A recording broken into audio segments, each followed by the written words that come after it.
আসসালামু আলাইকুম। সবার আগে বাছাই করা 10টি আন্তর্জাতিক খবর জানিয়ে দেব। প্রথমেই থাকছে শিরোনাম। তবে তার আগে অনুরোধ থাকবে ভিডিওটিতে একটি লাইক দিবেন।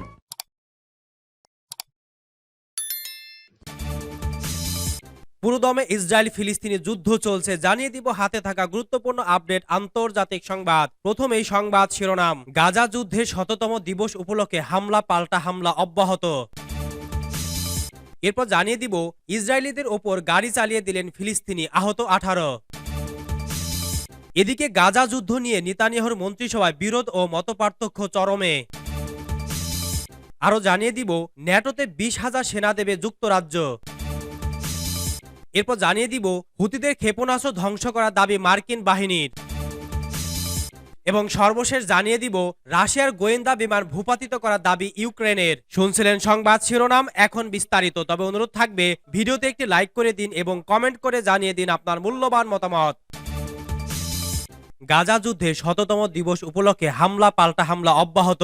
ফিলিস্তিনি যোদ্ধারা গাজায় ইসরায়েলি সেনাদের এক সমাবেশে মর্টার হামলা চালিয়েছে। হামলার জেরে ইহুদিবাদী সেনাদের সাথে সংঘর্ষ বেঁধে যায়। ফিলিস্তিনি আল ইয়াওম টিভি চ্যানেল জানিয়েছে, ফিলিস্তিনি প্রতিরোধ বাহিনী গাজা শহরের আজ জয়তুনপাড়ার পূর্বে মালাকে ঘাটি এলাকায় ইহুদিবাদী শত্রুদের সামরিক সরঞ্জাম লক্ষ্য করে মর্টার হামলা চালিয়েছে। গাজা শহরের উত্তরে টেলিকমিউনিকেশন টাওয়ার এলাকায় ইহুদি বাহিনীর সাথে মুজাহিদিন বাহিনী সংঘর্ষ হয়। গাজা উপত্যকায় যুদ্ধের ১০০তম দিনে ইহুদিবাদী সেনাবাহিনী একটি প্রতিবেদন প্রকাশ করেছে। ওই প্রতিবেদনে বলা হয়েছে, ৭ অক্টোবর থেকে এই অঞ্চল এবং দক্ষিণ লেবানন থেকে ইসরায়েলের অভ্যন্তরে ১১,০০০ রকেট নিক্ষেপ করা হয়েছে। এর মধ্যে ৯,০০০ রকেট গাজা থেকে এবং ২,০০০ রকেট নিক্ষেপ করা হয়েছে দক্ষিণ লেবানন থেকে। ফিলিস্তিন ইসলামী প্রতিরোধ আন্দোলন হামাস এর সামরিক শাখা ইজ্জেদিন আল কাসসাম ব্রিগেডের মুখপাত্র আবু ওবায়দা ফিলিস্তিনি মুজাহিদদের অর্জন সম্পর্কে বিবৃতি দিয়েছেন। বিবৃতিতে তিনি বলেছেন, ১০০ দিনের যুদ্ধে তারা দখলদার ইসরায়েলের ১,০০০ সাজোয়া যান ধ্বংস করেছেন। ফিলিস্তিনি স্বাস্থ্য মন্ত্রণালয়ও এক বার্তায় জানিয়েছে, ইসরায়েলি সেনারা গত ২৪ ঘন্টায় ১২ বার আগ্রাসন চালিয়েছে। তাদের ওই আগ্রাসনে কমপক্ষে ১৩২ ফিলিস্তিনি শহীদ এবং ২৫২ ফিলিস্তিনি আহত হয়েছেন। সূত্র পার্স টুডে। ইসরায়েলিদের ওপর গাড়ি চালিয়ে দিলেন ফিলিস্তিনি, আহত ১৮। ইসরায়েলের রাজধানী তেল আবিবের একটি শহরে গাড়ি ও ছুরি দিয়ে হামলা চালিয়েছেন এক ফিলিস্তিনি। এতে অন্তত ১৮ জন আহত হয়েছেন। সোমবার ১৫ জানুয়ারি তেল আবিব থেকে ২০ কিলোমিটার দূরে শহর রানানায় এ ঘটনা ঘটে। ইসরায়েলি সংবাদ মাধ্যম টাইমস অফ ইসরায়েল স্থানীয় অ্যাম্বুলেন্স পরিষেবা সংস্থার বরাতে জানিয়েছে, আহতদের মধ্যে ৫ জনের অবস্থা আশঙ্কাজনক, যার মধ্যে ৭০ বছর বয়সী এক বৃদ্ধাও রয়েছেন। প্রত্যক্ষদর্শীরা ইসরায়েলি আর্মি রেডিওকে জানিয়েছেন, হামলাকারী খুব সম্ভবত গাড়ি হাইজ্যাক করে নিয়ে এসেছিলেন। ঘটনাস্থলে গাড়িটি বিধ্বস্ত হয়। এ ব্যাপারে একজন বলেছেন, সবকিছু কয়েক সেকেন্ডের মধ্যে হয়েছে।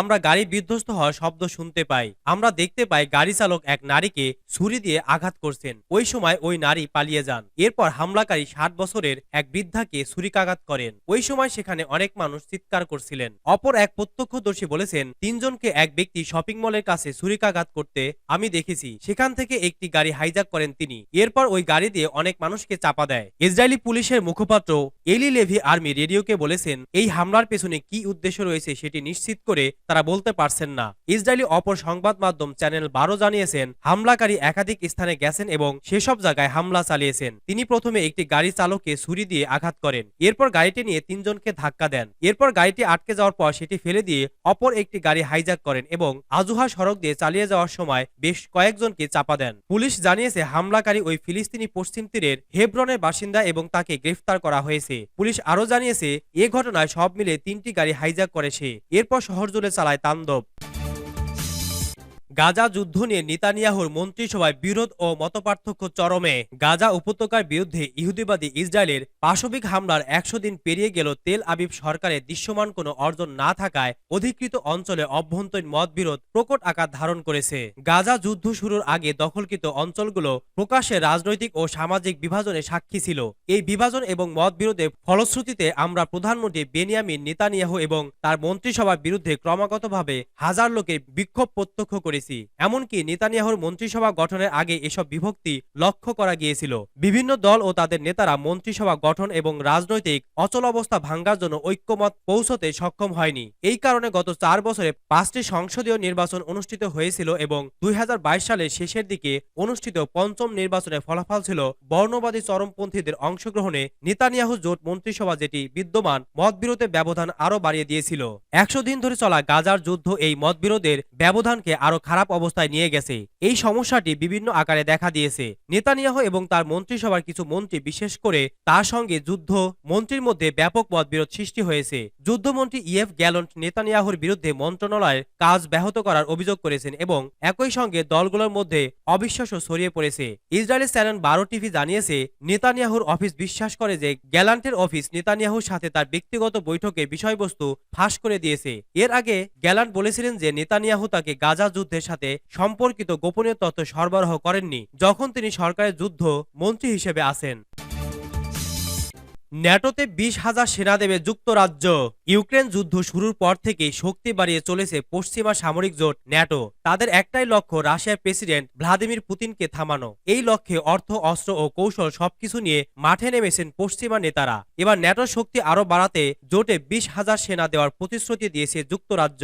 রয়টার্সের প্রতিবেদন অনুযায়ী চলতি বছরের প্রথম 6 মাসের ইউরোপ জুড়ে কাজ করতে 20,000 সেনা দেবে যুক্তরাজ্য। এছাড়া যুদ্ধজাহাজ ও যুদ্ধবিমান মোতায়েন করবে দেশটি। ব্রিটিশ প্রতিরক্ষা মন্ত্রণালয় জানিয়েছে, এদের মধ্যে 16,000 সেনা ফেব্রুয়ারি থেকে জুন পর্যন্ত পূর্ব ইউরোপে থাকবেন। এছাড়া বিমানবাহী একটি স্ট্রাইক গ্রুপ ও F-35B যুদ্ধবিমান ও গোয়েন্দা বিমান মোতায়েন করা হবে। চলতি বছর ন্যাটো প্রতিষ্ঠার 75 বছর উদযাপন হবে। এ উপলক্ষে বিশাল সামরিক মহড়ার আয়োজন করবে সদস্য দেশগুলো। যুক্তরাজ্যের প্রতিরক্ষা মন্ত্রী গ্র্যান্ট শ্যাপস বলেছেন, আমি আজ ঘোষণা করতে পারি যে স্নায়ুযুদ্ধ শেষের পরে ন্যাটোর সবচেয়ে বড় সেনা মোতায়েনে 20,000 সেনা পাঠাবে যুক্তরাজ্য। ন্যাটো 30টি সদস্য দেশ ছাড়াও সুইডেনের সেনাবাহিনীর সঙ্গে আমাদের সামরিক বাহিনীর সদস্যরা যোগ দেবেন। এর আগে গত সপ্তাহে ব্রিটিশ প্রধানমন্ত্রী ঋষি সুনাক আগামী অর্থ বছরে ইউক্রেনকে দেওয়া সহায়তার পরিমাণ বাড়িয়ে 2.5 বিলিয়ন পাউন্ড করার ঘোষণা দেন। এটা আগের বছরের তুলনায় 200 মিলিয়ন পাউন্ড বেশি। 2022 সালে 24 ফেব্রুয়ারি ইউক্রেন যুদ্ধ শুরু হলে কিয়েভকে সব ধরনের সহায়তা দিয়ে আসছে পশ্চিমারা। সহায়তার পাশাপাশি ন্যাটোর সামরিক শক্তিও জোরদার করা হয়েছে। তবে সম্প্রতি পশ্চিম থেকে আসা সহায়তায় ভাটা পড়েছে। নানা জটিলতার কারণে যুক্তরাষ্ট্র ও ইউরোপীয় ইউনিয়ন ইউক্রেনকে অর্থ সহায়তা দিতে পারছে না। হুতিদের ক্ষেপণাস্ত্র ধ্বংস করার দাবি মার্কিন বাহিনীর। ইয়েমেন থেকে ছোড়া বিদ্রোহী গোষ্ঠী হুতিদের একটি ক্ষেপণাস্ত্র ধ্বংস করেছে বলে দাবি করেছে মার্কিন সেনাবাহিনী। দক্ষিণ লোহিত সাগরে থাকা এ বাহিনীর একটি যুদ্ধবিমান গুলি চালিয়ে ক্ষেপণাস্ত্রটি ধ্বংস করে বলে জানানো হয়। রোববার 14 জানুয়ারি মার্কিন সেনাবাহিনী দেয়া এ তথ্য জানিয়েছে রয়টার্স। গেল বছরের 7 অক্টোবর থেকে ইসরায়েল হামাস যুদ্ধ শুরু হওয়ার পর থেকেই লোহিত সাগরে বাণিজ্যিক জাহাজে হামলা চালাচ্ছে হুতিরা। তাদের দাবি, তারা হামাসকে সমর্থন জানিয়ে এ হামলা চালাচ্ছে। এখন পর্যন্ত 26টি জাহাজ লক্ষ্য করে হামলা চালানো হয়েছে। সামাজিক যোগাযোগ মাধ্যম এক্সে পোস্ট করা এক বিবৃতিতে ইউএস সেন্ট্রাল কমান্ড জানায়, সর্বশেষ এই ঘটনায় কেউ আহত বা কোনো ক্ষয়ক্ষতির খবর পাওয়া যায়নি। ইয়েমেনের বন্দর শহর হেদাইদার কাছে ক্ষেপণাস্ত্রটি ভূপাতিত করা হয়। এর আগে রোববার হুতিরা অভিযোগ করে মার্কিন বিমানগুলোকে ইয়েমেনের আকাশসীমা এবং উপকূলীয় অঞ্চলে কাছাকাছি উঠতে দেখা গেছে। এগুলোকে শত্রু হিসেবে উল্লেখ করে হুতি মুখপাত্র মোহাম্মদ আব্দুল সালাম বলেন, মার্কিন বিমানের এ ধরনের কার্যকলাপ জাতীয় সার্বভৌমত্বের স্পষ্ট লঙ্ঘন। এদিকে পণ্যবাহী জাহাজে হুতিদের একের পর এক হামলার জবাবে ইয়েমেনে পাল্টা হামলা চালাবে বলে জানিয়েছে পশ্চিমারা। এরই পরিপ্রেক্ষিতে বৃহস্পতিবার 11 জানুয়ারি রাত থেকে শুক্রবার 12 জানুয়ারি ভোর পর্যন্ত ইয়েমেনের হুতিদের অবস্থান ও সামরিক ঘাঁটি লক্ষ্য করে হামলা চালিয়েছে ব্রিটিশ এবং আমেরিকান বাহিনী। এছাড়াও ইয়েমেনের লোহিত সাগরের বন্দর শহরে হেদাইদাতে বোমা হামলা করা হয়েছে। রাশিয়ার গোয়েন্দা বিমান ভূপাতিত করার দাবি ইউক্রেনের। আজব সাগরে রাশিয়ার একটি গোয়েন্দা বিমান ও একটি উড়ন্ত কমান্ড পোস্ট ভূপাতিত করার দাবি করেছে ইউক্রেন। সোমবার ইউক্রেনীয় সেনাপ্রধান জেনারেল ভ্যালেরি জালুঝনি এ দাবি করেছেন। খবর রয়টার্সের। টেলিগ্রাম বার্তায় ভ্যালেরি জালুঝনি বলেছেন, ইউক্রেনে বিমান বাহিনী শত্রুদের একটি দূরপাল্লার রাডার শনাক্তকরণ উড়োজাহাজ A-50 এবং উড়ন্ত এয়ার কন্ট্রোল সেন্টার IL-22 ভূপাতিত করা হয়েছে। তিনি লিখেছেন, আজব সাগরে বিমান বাহিনীর অভিযানের উপযুক্ত পরিকল্পনা ও বাস্তবায়নের জন্য আমি কৃতজ্ঞ। রয়টার্সের পক্ষ থেকে স্বতন্ত্রভাবে ইউক্রেনীয় দাবির সত্যতা যাচাই করা সম্ভব হয়নি। রুশ প্রতিরক্ষা মন্ত্রণালয় তাৎক্ষণিকভাবে এ ব্যাপারে কোনো সাড়া দেননি। ইউক্রেনীয় প্রতিরক্ষা মন্ত্রণালয় একটি A-50 উড়োজাহাজের দাম $330 মিলিয়ন বলে উল্লেখ করেছে। কিয়েভে বিবৃতিতে বলা হয়নি কিভাবে উড়োজাহাজটি ধ্বংস করা হয়েছে।